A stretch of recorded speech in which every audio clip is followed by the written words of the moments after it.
salam kepada Ibu Guru. Assalamualaikum warahmatullahi wabarakatuh. Waalaikumsalam warahmatullahi wabarakatuh. Sebelum kita memulai pelajaran hari ini, marilah kita berdoa sesuai agama dan kepercayaan kita masing-masing. Berdoa, mulai. Bismillahirrahmanirrahim. Rabbi zidni ilman warzuqni fahman. Amin.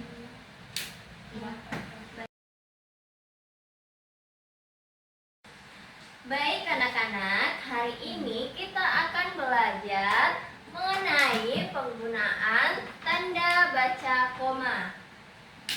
Ibu akan menjelaskan tentang tujuan pembelajaran kita hari ini, yaitu anak-anakku dapat menuliskan kalimat dengan menggunakan tanda koma.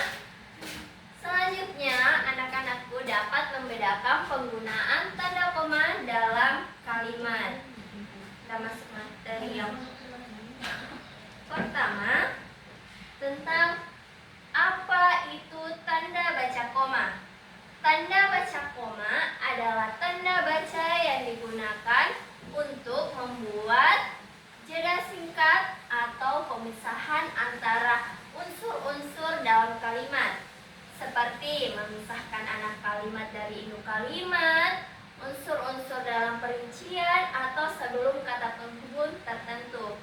Penggunaannya bertujuan untuk membantu pembaca memahami hubungan antara kata, frasa, atau klausa agar kalimat lebih jelas. Betul sekali. Selanjutnya, adapun fungsi dan penggunaan utama tanda baca koma. Yang pertama, digunakan di tengah kalimat. Tanda koma sering digunakan di tengah kalimat untuk memisahkan perincian atau penyebutan bilangan. Contohnya, ibu membeli keperluan rumah seperti sapu, alat pel, kemoceng, dan kain lap. Dan yang kedua, perbandingan kalimat. Tanda koma digunakan untuk memisahkan kalimat setara yang diawali kata perbandingan seperti tetapi, namun, atau melainkan. Contohnya yaitu, saya ingin membeli handphone baru, tetapi uang saya belum cukup. Eva bisa diberikan contoh perbandingan kalimat. Nih, saya ingin membeli handphone baru, tetapi uang saya belum cukup. Namun, kata tetapi diganti menjadi kata namun. Oke, Bu, boleh. Contohnya itu, Ibu. Saya ingin ke sekolah namun masih hujan. Nah, betul sekali. Berarti Eva sudah mengerti. Selanjutnya, yang ketiga, memisahkan anak dan induk Kalimat. Tanda koma digunakan untuk memisahkan anak kalimat yang mendahului induk kalimat. Contohnya yaitu, karena baik hati, dia memiliki banyak teman. Bisa kita lihat di sini bahwa ini adalah induk kalimat dan ini anak kalimat. Tetapi ada tetapinya. Tapi tanda koma tidak digunakan jika induk kalimat mendahului anak kalimat. Misalnya, dia memiliki banyak teman karena baik hati. Berarti ini tidak bisa digunakan tanda koma karena dia mendahului anak kalimat. Betul sekali. Selanjutnya, yang keempat, pemisahan dalam partikel. Tanda koma digunakan sebelum atau sesudah kata seru seperti oh, ya, wah, aduh, hai, dan kata yang digunakan sebagai sapaan seperti dik, nak, atau bu, atau gapat. Contohnya yaitu, wah bagus sekali. Atau yang kedua, Eva cantik sekali Bu. Wow. Terus yang kelima, kita lanjut lagi. Di belakang kata penghubung antar kalimat, tanda koma digunakan setelah kata atau ungkapan penghubung antar kalimat. Seperti oleh karena itu, jadi, dengan demikian, dan meskipun demikian. Contohnya yaitu, Sinar bisa dibacakan contohnya yang kelima? Hanya sangat rajin dan pandai. Oleh karena itu, dia mendapatkan beasiswa belajar di luar negeri. Kalau dalam contoh ini tanda koma terdapat di mana? Setelah kata apa? Itu. Oleh karena itu. Nah, betul sekali. Next. Nah, yang keenam itu di identitas yang ditulis berurutan. Tanda koma digunakan untuk memisahkan elemen-elemen dalam identitas yang ditulis berurutan seperti nama, alamat, tempat, dan tanggal, atau nama tempat atau wilayah. Contohnya itu Surabaya, 20 Januari 2021. Kalau Fadli lahirnya tanggal berapa? Lahir tanggal 11 Maret. 11 Maret 2005. Kalau tempatnya bagaimana? Tempatnya di Sulawesi Barat, Di Kota. Papua. Di Papua di Mamuju. Papua kamu bilang kemarin Berat. Fadli. Berarti bisa dituliskan Fadli, misal Mamuju 11 Maret. 11 Maret 2005. Nah, di sini dia berfungsi tanda komanya. Nah, selanjutnya itu memisahkan petikan langsung. Tanda koma digunakan untuk memisahkan petikan langsung dari bagian lain dalam kalimat.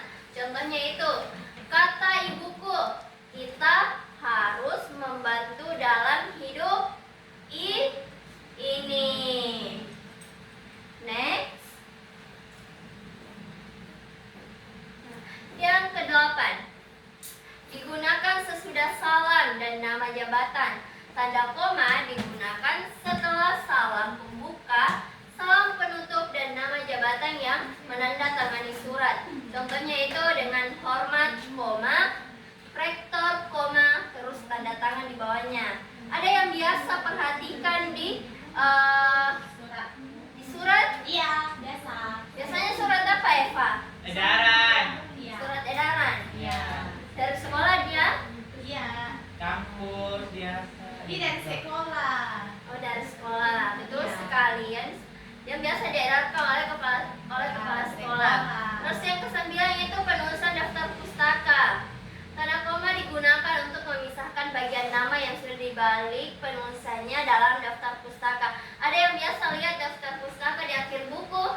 Saya Bu, biasa. Biasa digunakan tanda koma. Biasa kalian lihat tanda koma kan? Iya, Bu. Setelah nama penulisnya. Betul sekali. Ini contohnya. Setiadi, Hadi, 2017 titik. Cerdas belajar bahasa Indonesia, Jakarta, PT ECP tulis Indo.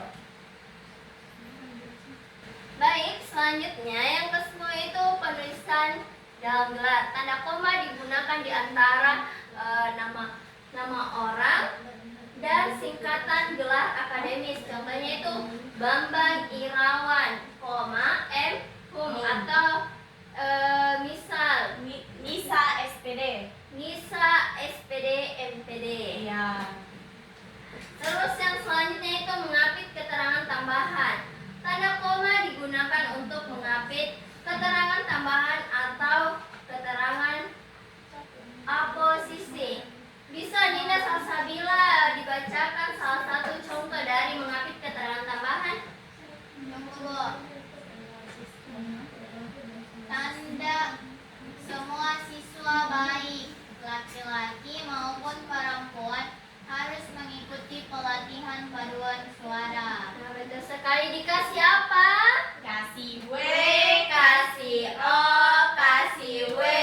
Wow. wow. Indah, hebat sekali. Betul. Tidak.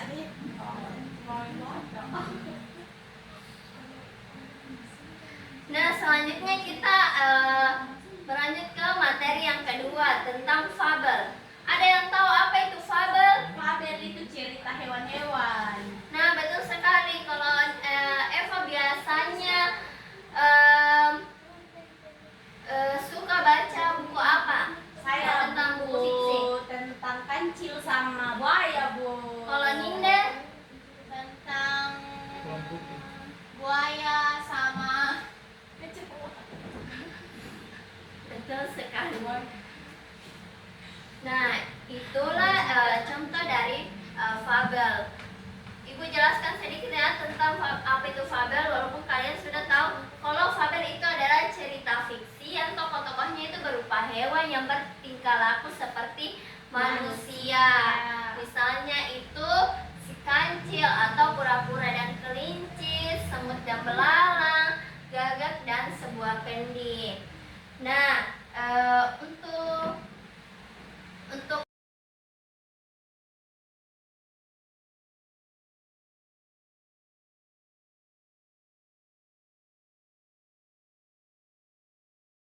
Nyanyi. Nah, anak-anak, Ciri-ciri untuk menambah semangat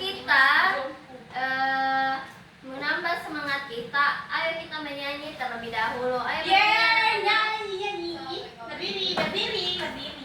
Lagu apa Ibu Guru? Kalau kau suka, Iya, kalau kalau kau suka nih. Tunggu ya, ulang dulu. Kalau kau suka hati.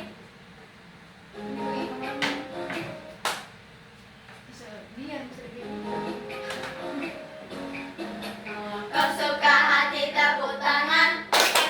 Kalau kau suka hati tepuk tangan. Kalau kau suka hati tepuk tangan. Kalau kau suka hati bilang hore, hore. Kalau kau suka hati bilang hore, hore. Kalau kau suka hati mari kita lakukan. Kalau kau suka hati bilang hore, hore. Kalau kau suka hati hentak kaki. Kalau kau suka hati hentak kaki. Kalau kau suka hati mari kita lakukan. Kalau kau suka hati hentak kaki. Kalau kau suka hati semuanya. Hore! Kalau kau suka hati semuanya. Hore! Kalau kau suka hati mari kita lakukan. Kalau kau suka hati semuanya. Hore! Baik, terima kasih anak-anak. Iya, Ibu.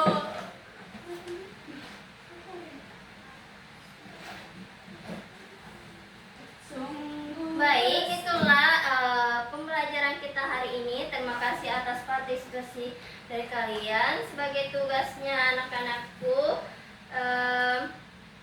Ibu kasih tugas untuk mencari contoh dari masing-masing fungsi yang telah disebutkan tadi. Minimal 2, maksimalnya itu 5. Terima kasih. Makasih juga Ibu. Ketua kelasnya siapkan terlebih dahulu. Duduk siap. Siap.